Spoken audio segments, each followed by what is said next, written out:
Hey guys, hope you're well. This is a video about cultural reality tunnels. And what I'm going to do is I'll switch between Western and Eastern reality tunnels, but I'm also going to focus on, I think, America and China, because they're two superpowers and they probably exemplify to a large degree a lot of the differences between Eastern and cultural Western reality tunnels. And I post a link to some of the resources I sort of get main perspective from.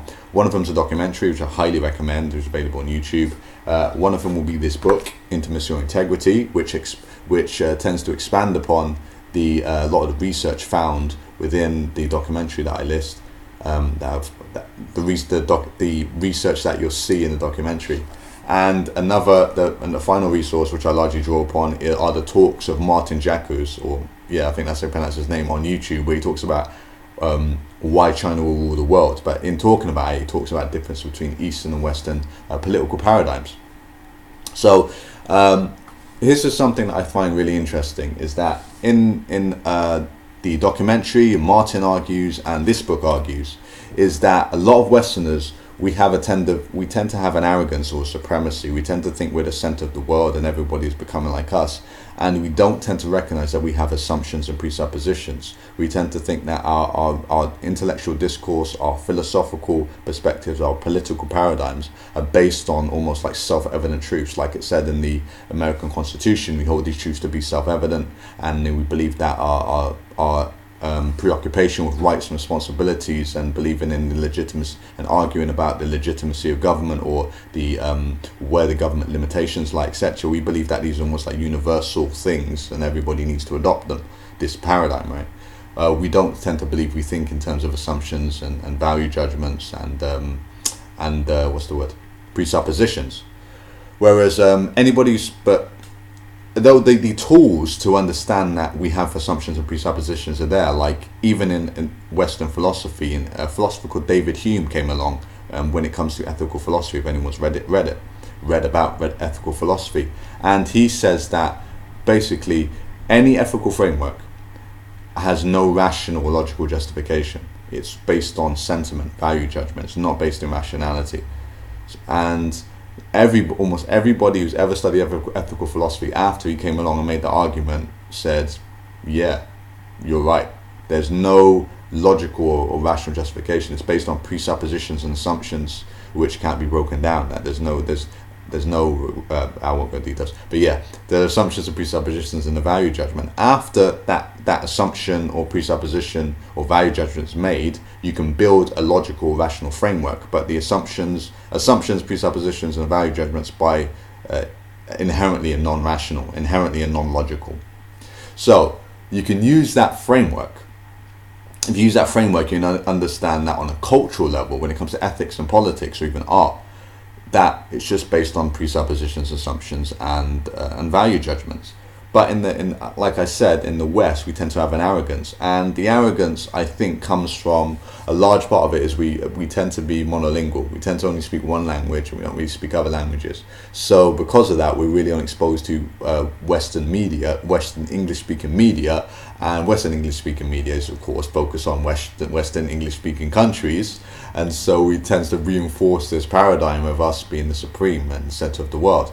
I remember when I went to Malaysia, and I didn't understand the language, but I watched the television, and I spent 2 months there. And after a while, I just got this. I remember watching television, not really understand what was being said, but all the news was just about what was going on in Malaysia, Southeast Asia, and East Asia.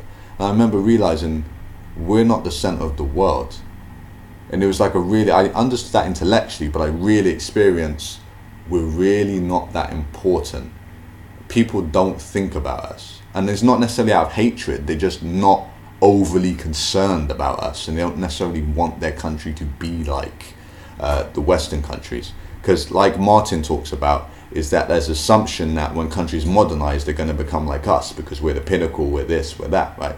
Whereas they don't want to become like us. They may want prosperity, but they don't want to change their culture, and they have a very different way of looking at things.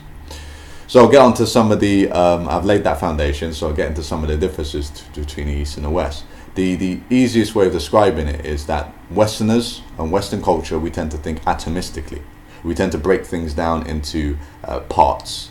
we tend to see wholes combined as parts, or parts combined as, or parts make up the whole. Whereas in the East, they think holistically, or I think more accurately, holographically, where the parts contain the whole. I'll illustrate it better. If you have like a hologram, 100-foot hologram, right? But you put your hand inside near to the projection, the entire hologram will appear on your hand.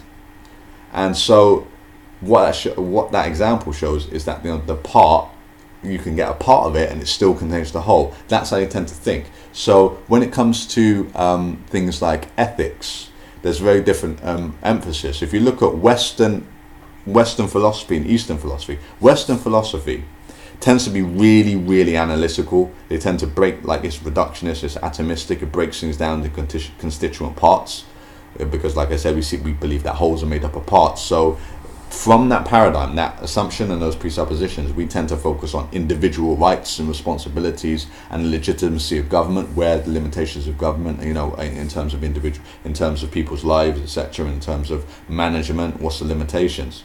Whereas in the East, their paradigm is holistic and holographic, so they see things holistically. They see things organically. So they emphasize hegemony, they emphasize cohesion, and they emphasize that things need to emerge almost from an organic consensus. And so that's why Easterners tend to value a face, social representation, they respond to direct feedback. So their paradigm is based in responsiveness, organic responsiveness to like the group or the consensus. Whereas in the West, we tend to think of almost like abstract categorization. We tend to think, when it comes to ethics, it's about abstract principles, that we try to find universal abstract principles and abstract frameworks. So it's like divorced from direct feedback, or like an organic group. It's like this non-personal or impersonal or abstract framework. And so you can see that sort of gives birth in terms of our emphasis in philosophy, whereas Western philosophy tends to be a lot less practical, in my opinion. It doesn't really give you guidance on how to live. Other philosophers like Alain de Botton talks about this a lot, and he says it really frustrates him, but they don't really give you advice on how to live. It's more about how to categorize, how to understand, how to create abstract frameworks. Though they do give you, of course, there are like as I said, there are ethical philosophy, but it's not really about day-to-day life, day-to-day living, how to respond to people, your family and things like this. Whereas you look at Eastern philosophy, it's really, really practical. It's all about the emphasis is practical. It's all about how do you literally deal with day-to-day life? How do you deal with your family? How do you deal with your friends? How do you cultivate certain states like compassion or mindfulness or appreciation? It's almost like the emphasis is on wisdom, the emphasis on practical daily living, because like I said, the emphasis is different. The emphasis is organic and holistic in the East, where it's about atomization and breaking things down and analysis in the West. So that leads to very different emphasis in terms of philosophy. One is about practicality, one is about analysis and categorization.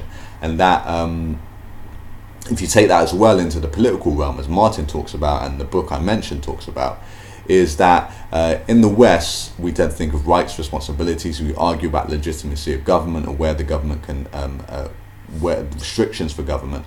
Whereas we protest against when the government starts, quote unquote, overstepping boundaries, or our rights and responsibility, rights are not taken care of. And we argue a lot about people not taking on responsibility, and we argue that people need to. We argue very strongly in the West as well, as Sam Harris points out, is there's a philosophical argument that if you don't work, you don't deserve to eat, that you need to earn your right to exist, essentially, because you need sustenance to exist. And in the West, there's a lot of arguments. A lot of people believe it might be down to like Protestant work ethic. Everybody needs to work, and so we know, as I said, it's about rights and responsibilities. Whereas in the East, they tend to think more organically. So when it comes to the state, they just see the state because they perceive themselves and their group organically. They see it as a whole. So the state is just a part of them, in a sense. So when there's protests, there are protests in China, it's normally about just incompetence.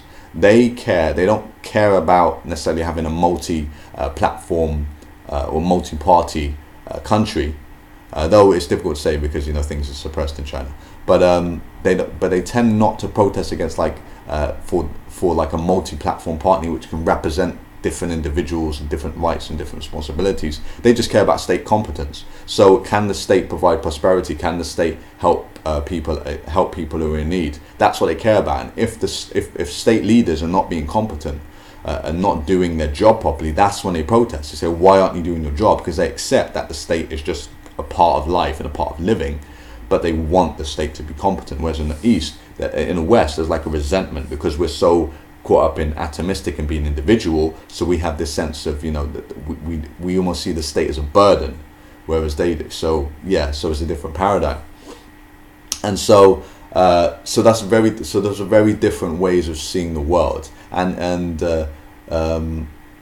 So as I say, if you want to get more in detail, I really recommend the documentary, and it talks about how Easterners tend to literally tend to think in verbs, because they tend to think in verbs and they tend to think in context, and they tend to think about relationships. Whereas Westerners, we tend to think about content, we tend to think in nouns, and we tend to try to break things down. So they show, like, one of the clear examples is they show a picture of somebody smiling and then a bunch of people around them looking sad, and they ask Westerners, is this person happy? And Westerners say, yeah, the person's happy. They show the same picture to Easterners and say, no, the person's not happy.